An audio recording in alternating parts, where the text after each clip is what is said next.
What is up, YouTube? It's Zane0 back with another video. And in today's video, we're going to be revealing what LeBron James's rating is in our scaling system. In the last video, we did Michael Jordan. I will show you the chart for Michael Jordan once again, as last time I didn't get the numbers above, like the specific numbers above them, bar in the chart. So I'll let you see that with the specific number. And obviously looking back, you got the 6 championship years, you've got the 2 years at the end with the Wizards, you got the foot injury, you got the year he only played 17 games. I mean, you've got a lot here. Also, with all of this, Michael Jordan also had a couple of MVP awards in there. I don't think I mentioned that in the last video, but I will let it run through all the things that we have considered in this scaling system. But as I said, today's video is about LeBron. So let's go ahead and move on to the LeBron James chart. In his first 3 years, it was about 25, 26, as you can see. Then you got up to 29. And then you have the one that just jumps up to 38. That was the first finals appearance LeBron James made, and he was with the Cavaliers. So he's got finals experience. So that's why the next year didn't have such a drop off. Just like in the year after that where it jumps to 42. That's from winning 61 games that year. That's from LeBron winning the MVP award. And then you'll see a little bit of drop off going back down. That was his 7th year in Cleveland. After the end of that season was when he had decided to go to Miami for the next 4 years, where it goes up relatively quickly as they went to the finals all 4 of those years. The gray arrows are the championships. All the yellowish orange arrows are all the years he made the finals but didn't win.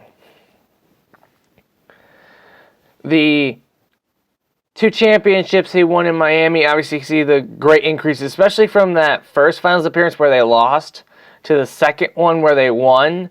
It went from 43 to 53. That went up 10 spaces. That is a crazy jump. And then in the next one, it only went up about 5, but still they won another championship either way. I mean, LeBron made the finals 8 years in a row. So, I mean, Jordan got 6 championships in 6 years that he went to the finals. So, but then LeBron made it 9 times. He just didn't win all 9. Also, at the very end, obviously that very last one was when his first season with the Lakers. And how it's already so high is due to the fact he's already known for making the finals so many times. And a couple of championships. So, I mean, it's pretty high. Now, looking at the numbers, it's consistent. It's a consistent gradual increase. Some it stays, and then you have the big jump between the first finals in Miami and the second one when they actually won the finals, as well as the jump from not making the finals in those first 3 years, obviously, and then going to making it all the way to the finals in 2007. For the 2 finals years, the last one in Miami and the first one in Cleveland, that first one when of the most recent stretch with the Cavaliers. So the 52 to 54, just a small increase. They made it to the finals. And then the back-to-back years in Cleveland, you could see they barely changed. It still went up because he made it to the finals. That obviously counteracts maybe a little bit of the things that went wrong during that year, because I mean, it took them extra games, because the young Boston team took them to 7 games in that Eastern Conference Finals. So seeing that it barely increases is not a surprise. Obviously, I didn't put it out all 13 decimals. There wasn't enough room. So this is a rounded up number, but it goes out 13 spaces. And then now putting the charts overlapping each other. The maroonish color is LeBron, obviously, and then the red is Michael Jordan. As you can see, Jordan has a lot of higher years, but the question is, does it make up for the extra year now that LeBron has played? I mean, LeBron's not retired yet either. He's still playing, so we may see some more. Now, comparing both of those players, Michael Jordan in the last video, and now LeBron in this video. Michael Jordan had a 47.219, as we saw in the last video. Where does that put LeBron?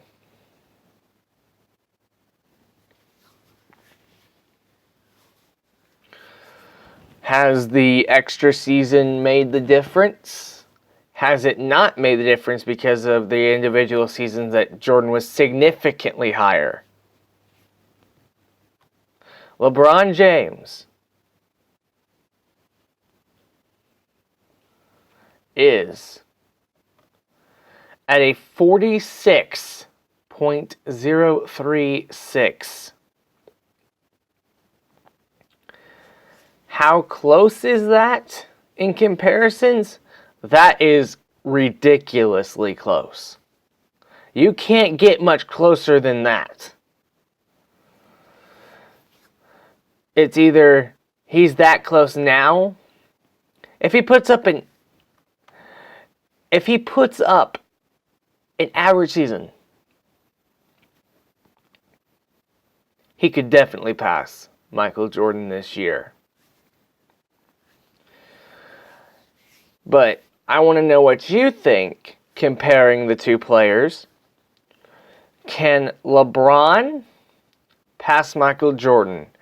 I believe that he will pass Jordan officially through some point this season or in the next season if it doesn't happen this year. The only way it doesn't happen this year or the next year is if LeBron gets like a major injury and he is out for basically the entire season. And so my final question for this video is, where do you think Kobe compares to these players? Between LeBron, Jordan, and Kobe, who spent 3 years in college before entering the NBA? Which one was 21 when they entered the league, and which of the others were 18?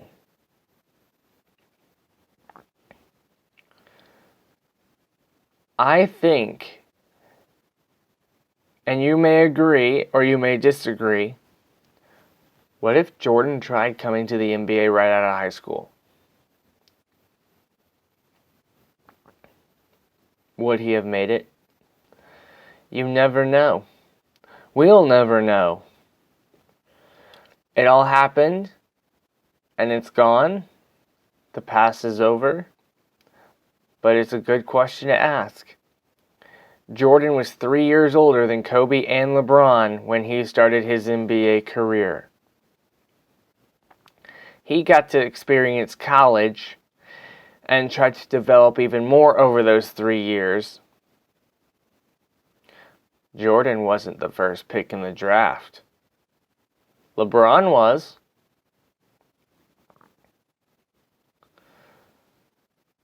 Kobe has 5 rings. LeBron only has 3. LeBron has made the finals 9 times. Jordan only made it 6. There are so many questions we could ask to compare these players. And there may never be a final decision on who the greatest player of all time is. But in reality, they're all great. They all accomplish great things that maybe the others couldn't do, but they all accomplish something. So far, all these players that I have done have won a championship at some point in their career. Some of them have won multiple. Some have won multiple with different teams. Some players stayed on one team for their entire career. They are all incredible things that players have done.